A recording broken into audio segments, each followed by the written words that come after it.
Hi and welcome to my first vegan cooking video. For now we're going to call this generic vegan kitchen.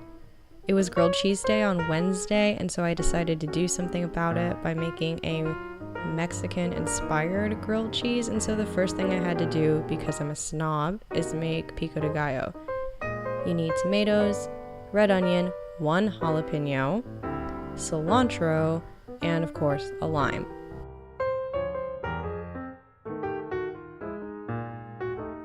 Once you get all of those ingredients together, you have a lot of chopping to do.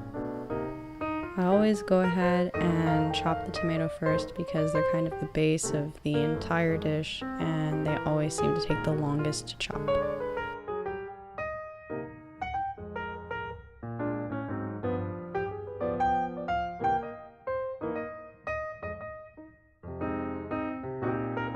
It's actually kind of a miracle that throughout this entire video, spoiler alert, I don't stab myself, so I'm gonna count it as a win.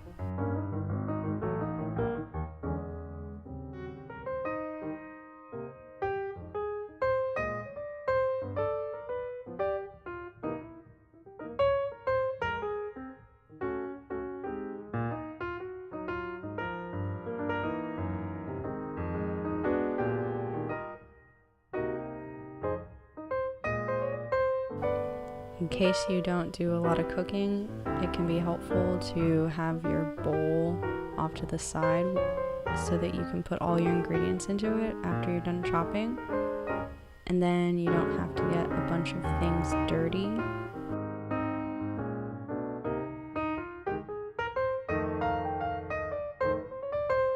I went ahead and took the seeds and most of the veins out of this jalapeno because I kind of suck when it comes to hot food, but if you really like that, you can leave it in.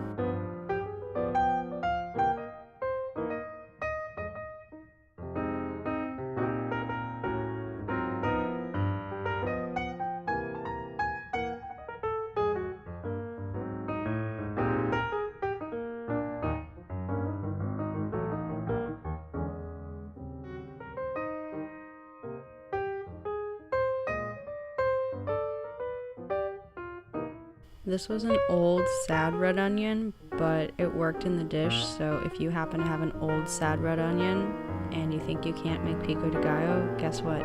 You totally can.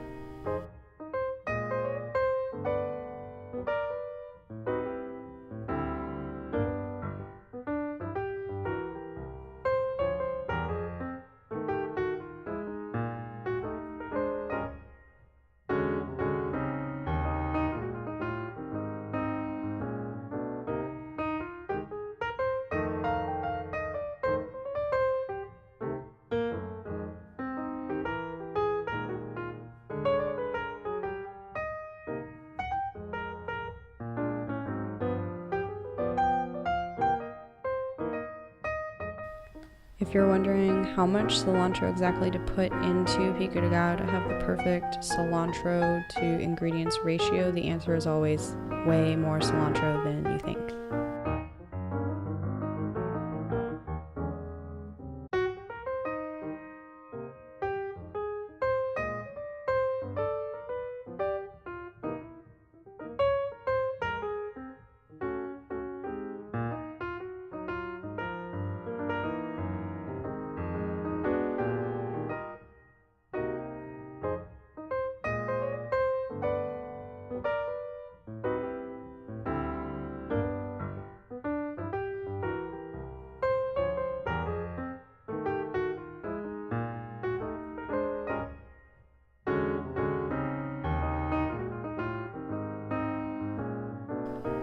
And when you're done chopping, you can mix it up. I kind of forgot the lime, so I went ahead and added it after I mixed it. But you can definitely add it in before you mix it initially. That's not a special step or anything like that. That's just me being stupid.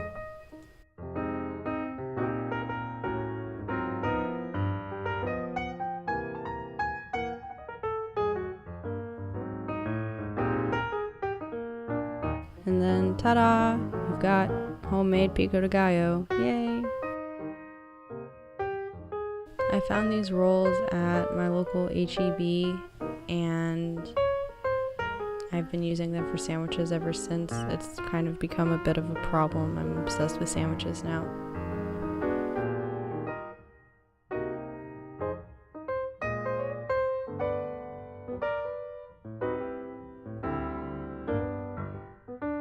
They're really easy to make. All you have to do is preheat the oven to 375 and then throw them in on the rack for about 8 minutes. And you don't even need to get a pan or anything dirty. All you have to do is just stick them in there and then grab them out and don't burn your hands.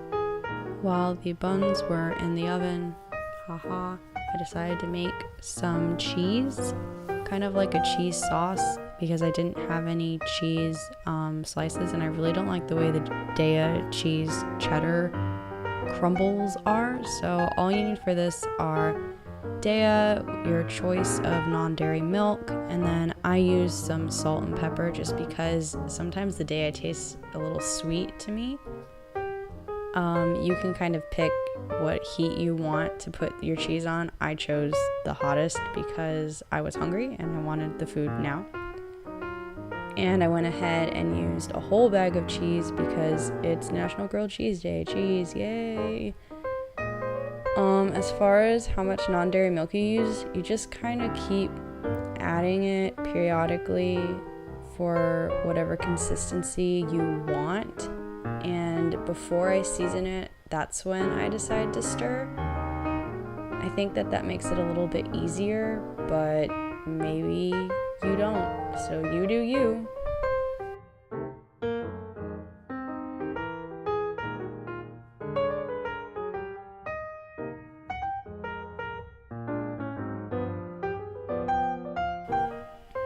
Did you see that little salt spin there? Totally unplanned. I'm so slick.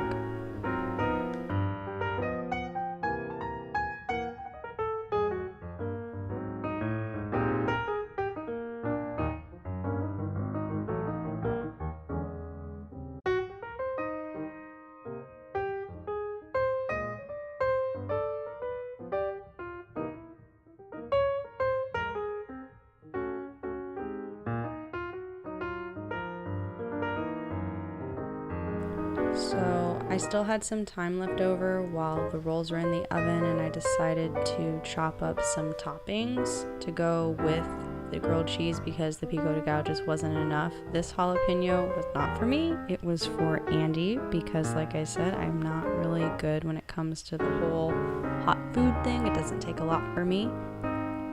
And after I chopped up the jalapeno, I went ahead and chopped up one of the best avocados we've had all season. And of course, if you don't want an avocado or you don't want a jalapeno, that's all up to you. See, that looks so good. And I took an inordinate amount of time chopping up all of these avocado slices. I don't know why, it just took forever. On my sandwiches, I don't show this, but I chopped up some romaine because I like crunchy romaine, and that's what I put on my sandwich. I put avocado, pico, and romaine. I just kind of cut the rolls as easily as I could because they were really, really hot and were definitely burning my fingers during this process. And once you get it cut open, I would think cheese goes on bottom, but again, you do you. You just kind of spread it out. Of course, if you're really into cheese, you can put a lot.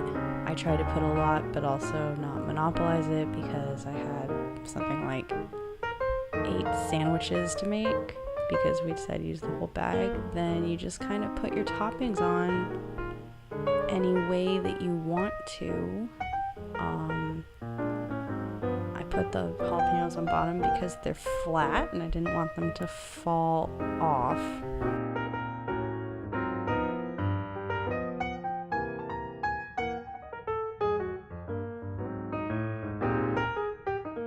And there you have it, a gooey grilled cheese with pico and all sorts of other things on it.